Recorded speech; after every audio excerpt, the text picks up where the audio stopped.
14 ফেব্রুয়ারি 2025-এর দিন ইন্ডিয়ান থিয়েটারে এমন একটি মুভি রিলিজ হলো যা বক্স অফিসের সমস্ত রেকর্ড ভেঙে দিল। এই সিনেমাটি এমন একজন অভিনেতার কামব্যাক করাল যিনি ডিজার্ভ তো অনেক কিছুই করতেন, কিন্তু তার বাবা যতটা স্টারডম দেখেছিলেন বা তিনি যতটা পাওয়ার যোগ্য ছিলেন সেটা কখনো পাননি। সেই অভিনেতার নাম অক্ষয় খান্না এবং সেই মুভিটির নাম হলো ছাবা। ঔরঙ্গজেবের চরিত্রে তিনি এত দুর্দান্ত পারফরমেন্স দিলেন যে তিনি আক্ষরিক অর্থেই ভিকি কৌশলকে ছাপিয়ে গেলেন, ওভারশ্যাডো করলেন। যখনই স্ক্রিনে তাকে দেখা গেল মানুষ শুধু তার দিকেই তাকিয়ে রইল। আর এখন 5ই ডিসেম্বর আবারও তিনি স্ক্রিনে এমনভাবে এলেন যে মানুষ পাগল হয়ে গেল। 5ই ডিসেম্বর থিয়েটারে ধুরন্ধর রিলিজ হলো, যার স্টার কাস্ট এমন ছিল যে সেখানে যদি মানুষের নজর আপনার ওপর পড়ে তবে সেটাই অনেক বড় ব্যাপার হবে। মাধবন, রণবীর সিং, অর্জুন রামপাল, সঞ্জয় দত্ত এমন স্টার কাস্টের সামনে অডিয়েন্সের নজরে আসাটাই অনেক বড় অর্জনের ব্যাপার। কিন্তু অক্ষয় খান্না শুধু নজরেই এলেন না, বরং পুরো স্টার কাস্টকেই এমনভাবে ছাপিয়ে গেলেন যে ইনস্টাগ্রামে প্রতি দ্বিতীয় রিলে তার সেই নাচ দেখা যাচ্ছে, প্রতি দ্বিতীয় রিলে তার ডায়ালগ দেখা যাচ্ছে। কিন্তু কিভাবে একজন বিস্মৃত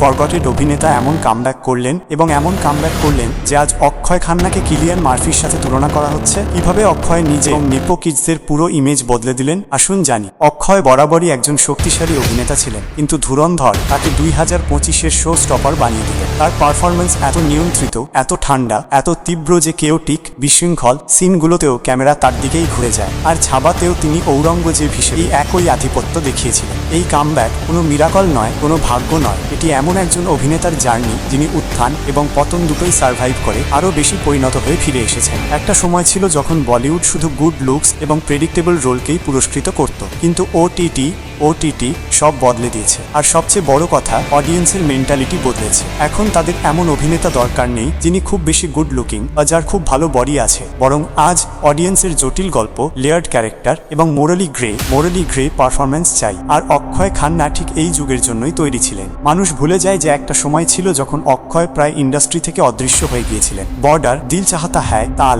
এবং হাঙ্গামার মতো রোলের পরেও তিনি টিপিক্যাল বলিউড হিরোর রোলে ফিট হতেন না। 2000-এর শুরুর দিকের বলিউড লাউড হিরো চাইতো যারা অভিনয় বাজে করলেও চলবে, কিন্তু গুড লুকিং হতে হবে, অ্যাকশন হিরো হতে হবে। অথচ খান্না ছিলেন একদম আলাদা পারফর্মার। এই কারণে দর্শক, পুরো ইন্ডাস্ট্রি উভয়ই তাকে সাইড করে দিল। এরপর ফ্লপের সিলসিলা এল এবং তারপর 2012 সাল, যখন তিনি প্রায় 4 বছরের বিরতি নিলেন এবং এক প্রকার মানুষের মেমোরি থেকে তার নাম প্রায় মুছেই গেল। কিন্তু সেই গায়েব হয়ে যাওয়াটা তার জন্য আশীর্বাদ হয়ে দাঁড়াল, কারণ এরপর 2016 সাল দিয়ে তিনি ভিলেন হিসেবে কামব্যাক করলেন। তবুও তিনি সেই লাইমলাইট পেলেন না যেটা তিনি ডিজার্ভ করতেন, কারণ তিনি কামব্যাক তো করলেন কিন্তু অডিয়েন্স তাকে তখনও গ্রহণ করেনি, কারণ অডিয়েন্সের মেন্টালিটি তখনও বদলায়নি। তাদের তখনও সেই টিপিক্যাল বলিউড হিরোদের পছন্দ ছিল। কিন্তু প্যান্ডেমিকের পর থেকে যখন ওটিটির উত্থান হলো, পঙ্কজ ত্রিপাঠী এবং মনোজ বাজপেয়ীর মতো আন্ডাররেটেড অভিনেতারা লাইমলাইট পেতে শুরু করল, তখন গিয়ে অডিয়েন্সের মেন্টালিটি বদলাতে শুরু করলো। আর তখন গিয়েই তারা অক্ষয় খান্নার মতো অভিনেতাকে বুঝতে শুরু করলো। এরপর 2022 সালে দৃশ্যম 2,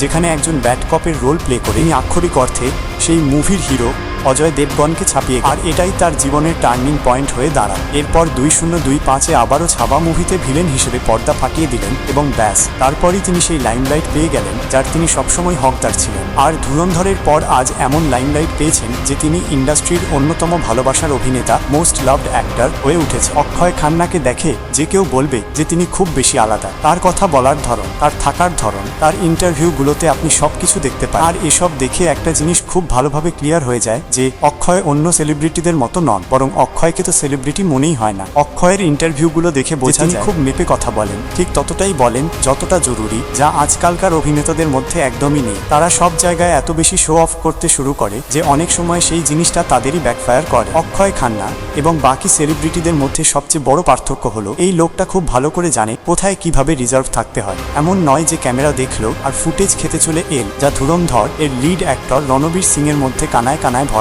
ধুরন্ধর রিলিজ হওয়ার ঠিক আগে রণবীর সিং যা করলেন তা পাগলামি ছাড়া আর কি। সে নিজের ইমেজের যে 12টা বাজিয়েছে তা সামলাতে তার পিআর টিমের মাস লেগে যাবে।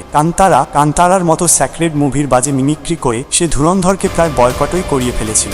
কিন্তু ধন্যবাদ ধুরন্ধরের বাকি কাস্ট এবং মেকার আদিত্য ধরকে, যাদের মুভিটি এত ভালো ছিল যে বয়কট হতে পারেনি।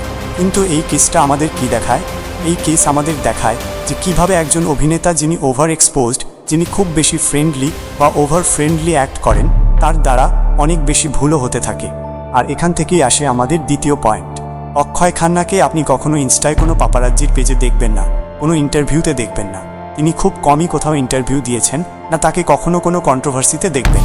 এই যে পার্সোনাটা না, এটাই তার ইউএসপি এবং এটাই তাকে বাকিদের থেকে অনেক বেশি আলাদা করে তোলে। বলিউডের সব অ্যাক্টর ওভার এক্সপোজড। অ্যাক্টরকে সব জায়গায় দেখা যাচ্ছে, Instagram, interview, reality show, award function, brand launch, এমনকি বিয়েতেও নাচতে দেখা যায়। এই সব কারণে একটা ফ্যাটিক ফ্যাক্টর চলে আসে যে আরে একে তো সব জায়গায় দেখা যায়, আর অডিয়েন্সের এই অভিনেতার প্রতি একঘেয়েমি অনুভব হতে থাকে। বলিউডে অনেক অভিনেতার পতন এই কারণেই হয়েছে। অক্ষয় কুমারের মতো সুপারস্টারের সাথেও এটাই হয়েছে। যখন আপনি রোজ রোজ দেখা দেন, মানুষ আপনার ব্যাপারে সব জেনে যায়, আপনার রিয়েল পার্সোনালিটি, আপনার দোষ ত্রুটি, আপনার রুটিন, সব কিছু এক্সপোজ হয়ে যায়।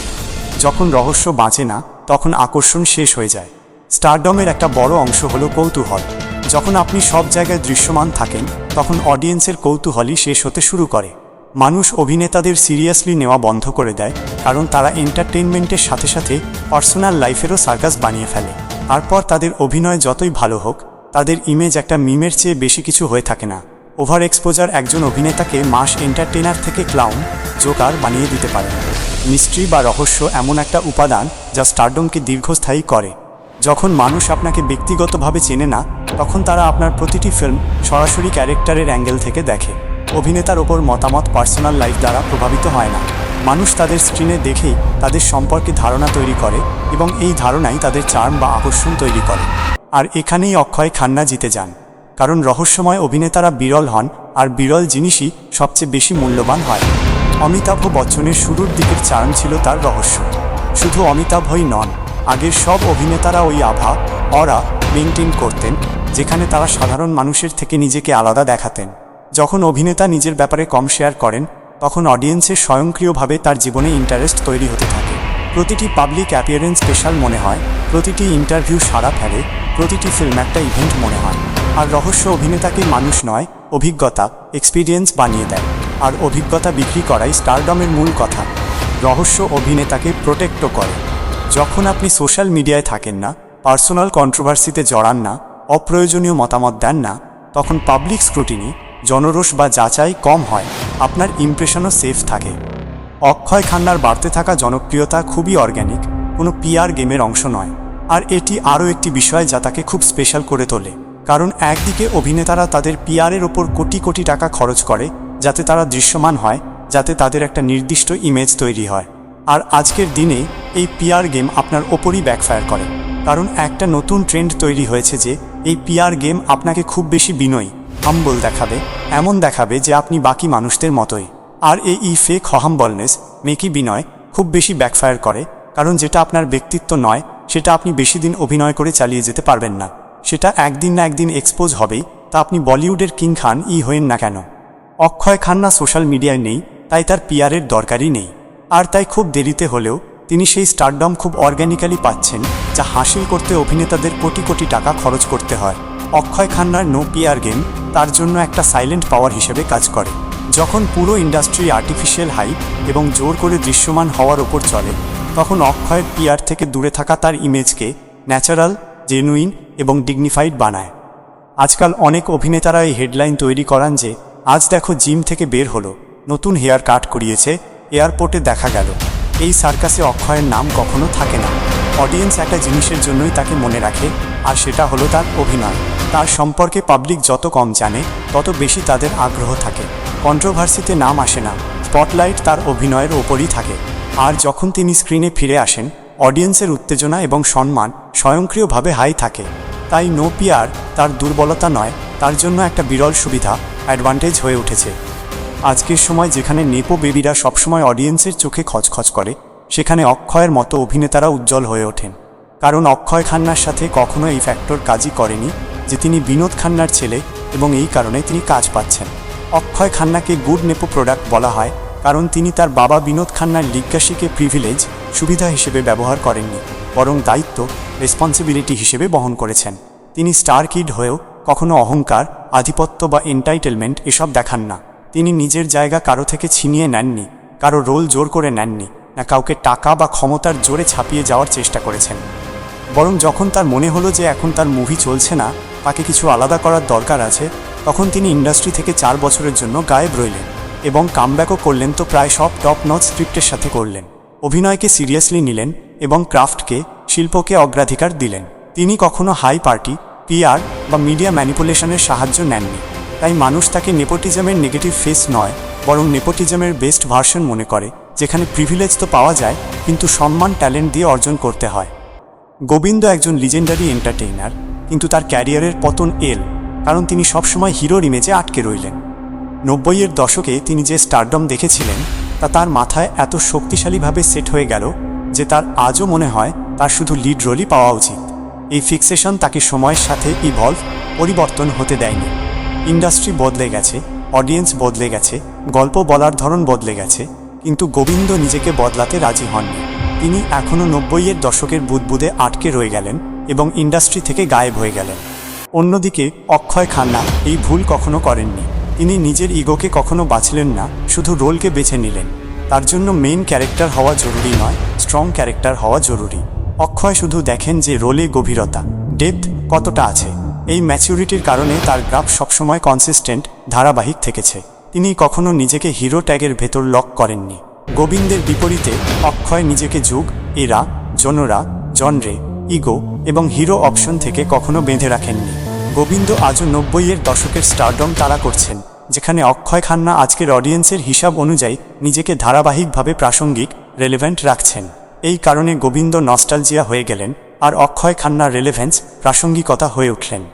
একই ঘটনা ববি দেওলের সাথেও হয়েছে। তিনিও কখনো হিরো হওয়ার পেছনে ছোটেননি। তিনি দেখলেন যে তিনি হিরো হয়ে অডিয়েন্সকে আকর্ষণ করতে পারছেন না, তাই তিনি যে রোল পেলেন সেটাই করলেন। অক্ষয় এতটাই রহস্যময় যে তার লাভ লাইফ সম্পর্কেও মানুষ জানে না। যেখানে বাকি অভিনেতাদের লাভ লাইফ অডিয়েন্স খুব ভালো করে জানে, অনেক অভিনেতার লাভ লাইফ খুব বিতর্কিতও থেকেছে, সেখানে অক্ষয়ের লাভ লাইফও তার মতোই রহস্যময় থেকেছে, যা আবারও তার জন্য আশীর্বাদ প্রমাণিত হয়েছে। তবে আজ আমি আপনাদের সামনে অক্ষয় খান্নার লাভ লাইফও খুলে রাখব। খুব কম মানুষ জানেন যে অক্ষয় খান্না একসময় ঐশ্বরিয়া রাইয়ের একতরফা প্রেমিক ছিলেন। ব্লড চলে এবং তাল এর শুটিংয়ের সময় তিনি তার গ্রেস এবং বিউটি দেখে সত্যিই ইমপ্রেসড হয়েছিলেন। ইত্তেফাকের প্রমোশনের সময় যখন করণ জোহর জিজ্ঞেস করেছিলেন যে বলিউডের সবচেয়ে আকর্ষণীয় নারীকে, অক্ষয় না ভেবেই ঐশ্বরিয়ার নাম নিয়েছিলেন। তিনি বলেছিলেন, আমার চোখ তার থেকে সরে না, আমার এই অভ্যাস নেই, কিন্তু আমার চোখই সরে না তার থেকে। আর লাভ লাইফের আর একটা চ্যাপ্টার কারিশমা কাপুরের সাথেও জুড়ে আছে। একটা ফেজ ছিল যখন দুজন সত্যিই খুব ক্লোজ হয়ে গিয়েছিলেন এবং ইনসাইডারদের মতে কথা বিয়ে পর্যন্ত পৌঁছানোর উপক্রম হয়েছিল। রণধীর কাপুর তো বিনোদ খান্নার কাছে সম্বন্ধও প্রপোজ করেছিলেন, কিন্তু ববিতা রিপোর্টলি এই ম্যাচের বিরুদ্ধে ছিলেন, কারণ সেই সময় কারিশমা কাপুরের ক্যারিয়ার একদম পিকে, শিখরে ছিল। মিডিয়া রিপোর্টস তারা শর্মা এবং রিয়া সেনের সাথেও তার নাম জুড়েছিল, কিন্তু এর মধ্যে কোনোটিতেই তিনি কনফার্মেশন দেননি। এক ইন্টারভিউতে তিনি একটি অস্বাভাবিক কথা বলে সবাইকে চমকে দিয়েছিলেন যে যদি সুযোগ পেতেন তবে তিনি জয়ললিতাকে ডেট করতে পছন্দ করতেন। আজ 49 বছর বয়সেও অক্ষয় সিঙ্গেল এবং একদম কমফোর্টেবল। ইন্টারভিউতে তিনি ওপেনলি স্বীকার করেছেন যে তিনি কমিটমেন্ট ফোবিক এবং রিলেশনশিপ তাকে আনইজি, অস্বস্তিকর ফিল করায়। তার নিজের স্পেস তার খুব প্রিয়। যেমন অক্ষয় খান্না নিজে, তেমনই তার লাভ লাইফও একদমই রহস্যময়, কিন্তু রহস্যময় হওয়াই তার সবচেয়ে বড় ইউএসপি। আজ অক্ষয় খান্নাকে, তার ক্যারেক্টারকে যেভাবে অডিয়েন্স পছন্দ করছে তা দেখে এটা বোঝা যায় যে ভগবানের ঘরে দেরি আছে, কিন্তু অন্ধকার নেই। যে অভিনেতাকে মানুষ মৃত, ডেড ধরে নিয়েছিল, তিনি এমন কামব্যাক করলেন যে সবাইকে কাঁপিয়ে দিলেন। এটাই হয় যখন আপনি একজন ব্রিলিয়ান্ট অ্যাক্টর হন, কোনো পিআর ট্রেন্ড জোকার নন। আশা করি এই ভিডিওটি এবং বিষয়গুলো দেখার আমার দৃষ্টিভঙ্গি আপনাদের ভালো লেগেছে। যদি ভিডিওটি পছন্দ হয়ে থাকে তবে প্লিজ এই চ্যানেলটি সাবস্ক্রাইব করবেন। দেখা হবে আপনাদের সাথে পরের ভিডিওতে।